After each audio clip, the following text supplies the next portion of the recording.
Welcome back. Excuse me. Hello, everyone. You've signed on for another great edition of King's Castle. I'm King James. I'll be your host for the next hour of entertainment news, wrestling news, and whatever else you want to know. More news. And here to help me, as always, is the always reliable and always witty Mr. Blair Chopin. Hello. Blair, good evening. Very good to be here. And here to join us once again, as always, is wrestling's one and only Southern Shockwave, Mr. Pete Kohlberg. Hey guys. Good evening, sir. Merry Christmas to all of our people. Yes, just in case we run out of time tonight, I would wish all of our viewers a very safe and happy holiday season and a Merry Christmas. But that being said, we've got a lot to cover because a lot has gone down in the past 2 weeks. But before we get into any mainframe storyline, Blair, I mentioned to you off camera yesterday that I had You're not supposed to disclose this. that I had news of a huge announcement that was made last week concerning a new championship coming to the WWE. Oh, you did tell me this. Yeah, we know that the WWE is a sports and entertainment juggernaut. Well, that's opinion. And one of their favorite things to do is travel internationally, do independent shows all over the world, as well as bring their flagship program Raw on SmackDown across the pond. Well, Do you mean the North Cabarrus Park Pond? no. Well, last week, the WWE held a press conference in London, England, and announced that in 2017, for the first time ever, they will crown a United Kingdom champion. Boo. I heard about that. What's going to happen is We don't like that. we're supposed to be unbiased analysts. I am unbiased, but I'm stating my opinion, Well, which makes me biased. But you know what? I should mention for the benefit of our viewers before you You know what I have to say to the WWE? No taxation without representation. Anyway, Eat it. I should mention Eat it, for the United Kingdom. I should mention for the benefit of our viewers before he says anything else crazy that this tournament, this structure will begin in January, and it will be a special 2-night tournament the weekend of January 14th and 15th, exclusively on the WWE Network, to crown the first ever UK champion. But you guys got it. I think they should Brexit from that plan. Well, I understand that you are not really a fan of this decision, Mr. Chopin, but you got to admit this. Here's why. The British are slimy, their teeth are terrible, their food's terrible, and they used to call us the colonies, and then we beat their ass. They shouldn't be in existence anymore. Now hold on, fella. You don't know any British. How dare you say that? Oh, I do know British. Now, I used to hang out with Ringo Starr. what? That's exactly right. Dude, he's 60 years older than you. That doesn't make any sense. That's my type. But anyway, you guys got to admit. Before hose. You guys got to admit what a huge coup this is. Because I'm not going to admit that. Because their plan, according to Paul Triple H Levesque, is That's not how you pronounce his last name. that's his off-camera name. I know, but I know how you pronounce Triple H, stupid. I know. What do you call him? 3H? Preparation H? What do you call him? Anyway, It's like Levansky's his last name, right? no, it's Levesque. But I don't know, you're right. Triple Hey, H. fact checked him. Fact checked him. Not fat check. Fact check. Fact check. Oh God.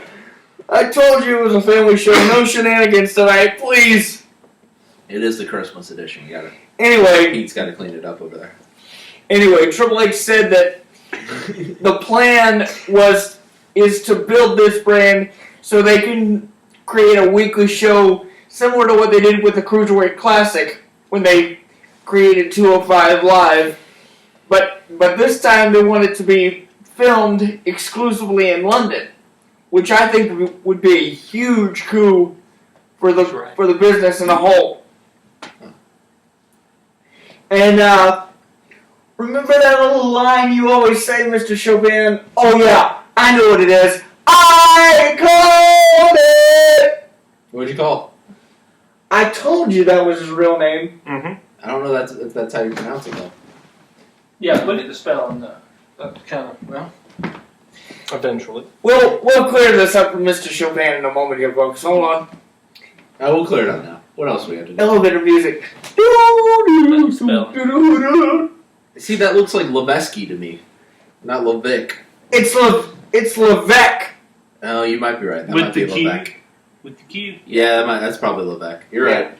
You called it. Damn, you got me on camera. But anyway, we got to talk about what has been a very interesting week, specifically for the Raw brand, because this past Sunday we saw the Roadblock Into the Line pay-per-view, and some interesting things went down, including, and I'm sorry to say, the New Day has fallen.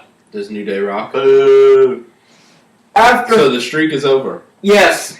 After 483 days, they were defeated by their own game thanks to Sheamus and Cesaro. Man, it sounds like my sexless streak. Because, see, here's what happens. Sheamus was in control, and it looked like, Sheamus was in control, and it looked like Cesaro had made a tag. So then Cesaro climbs in the ring, Kobe delivers Trouble in Paradise, but Cesaro was never legal. So Sheamus was able to roll Kobe up and steal the titles. So therefore, Sheamus and Cesaro are now the new Raw Tag Team Champions. Now I gotta say, normally I wouldn't agree with the champions being displaced here, but I think this is a good thing because on screen it's pretty obvious that Sheamus and Cesaro can't stand each other. You know what they should call Sheamus? Shameless. Actually, you know what they should call the team of Sheamus and Cesaro? Loser. No. Mexicans. No. By the way, you just offended people internationally. Watch yourself. Anyway, I was gonna say they should call Sheamus and Cesaro Team Hell No 2.0. That's actually not bad. Because remember, back in 2012, Kane and Daniel Bryan were the tag champions, but they couldn't stand each other. But they coexisted for a good solid 8 months. Yeah, I don't see Sheamus and Cesaro hugging it out, though. Well, no. I don't either, but... And I don't think Dr. Shelby can help Sheamus and Cesaro either.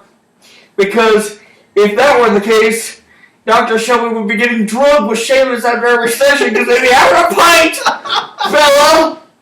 Yeah. But anyway, in another interesting storyline for Roadblock, we saw the return of the man that Gravity forgot, Neville. Why would Gravity forget him? That's his nickname and on-screen persona, silly. Are you accusing Gravity of having amnesia? Gravity didn't really forget him. Oh, why don't you pick on someone that can actually defend themselves? Well, see, unless you're talking about Gravity from Two Keys. See, here's the thing. Neville came back following the Cruiserweight Championship Triple Threat match, which, by the way, Rich Swann won. So he's still the Cruiserweight Champion. But he came back during the match, and out of nowhere, he stormed to the ring with a purpose and beat the holy high hell out of Rich Swann. Which is a shock, because we've never seen Neville be that aggressive on screen. But last Monday Night on Raw, during an in-ring promo, he's calling himself the self-proclaimed King of the Cruiserweights. So, you really think this is a good thing for Neville's character? Because I gotta admit, nobody saw this coming. What do you think? I think they're just doing. I think they're trying to turn everybody evil. I mean, think about it. What do you mean by that? I think this is a good point. I mean, think about it. Neville was a good guy. Right. Character-wise, good guy. Right. He gets injured, right? Yeah. Okay. He goes away for a while. He comes back. Wouldn't you think he would continue that good guy persona at least for a little while? Look at Seth. Yeah. The best way I can describe it is look at Seth Rollins. Wow. He came back from injury. He turned into a good guy. Exactly. Neville was a good guy. Make him stay that persona for a little while and then turn him instead of turning him like that. Well, do you think this is going to net Neville some championships? That's hard to say. Because remember, like I said, he is calling himself the king of the cruiserweights, and as we saw on 205 Live this past week, it seems like the persona is working because he and Brian Kendrick were victorious in the tag match, so anything can happen. Yeah, but isn't Brian Kendrick like a heel too? Yeah. Yeah. He came back as a heel and got into the rubber with TJ Perkins. Yeah. But anyway, when we come back, we're going to continue to break down the Roadblock Pit review and give you some more information, including some big news regarding the main event of the Royal Rumble. So stay right there. Are we still talking about wrestling? Yes. I thought we were just talking about little people. Then he would I was say, ready for a little. You're going to get us into a lot of trouble. I was ready for a little people, big world discussion. My buddy John looks exactly like one of the stars on Little People. For the record, I don't even watch that show. Yeah, you do.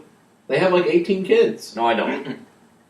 Or 9 and 4 people. By the way, you're thinking of Johnny Cake plus 8. No, I'm not. I'm saying one of the... that 19 I mean, one of kids the- and counting, I think is what he Oh, yeah. Which No, now they no, really no, are no. counting. No, Little People, Big World. You don't remember that show? I do, but the I 19 know the kids show, and but counting, I've never seen it. John and Kate. John is such a douche. the 19 kids and counting really are counting because I think they just had like their 20th kid. Wow, that is a lot of children. Breaking I think news, after you're a only while gonna you get us say a they day. have you. Huh? Are they Catholic? I don't know. I don't even know where this is going. But anyway, we're gonna take a time out and break down more of the action right after Explain this. why I asked that question to So James. stay right there.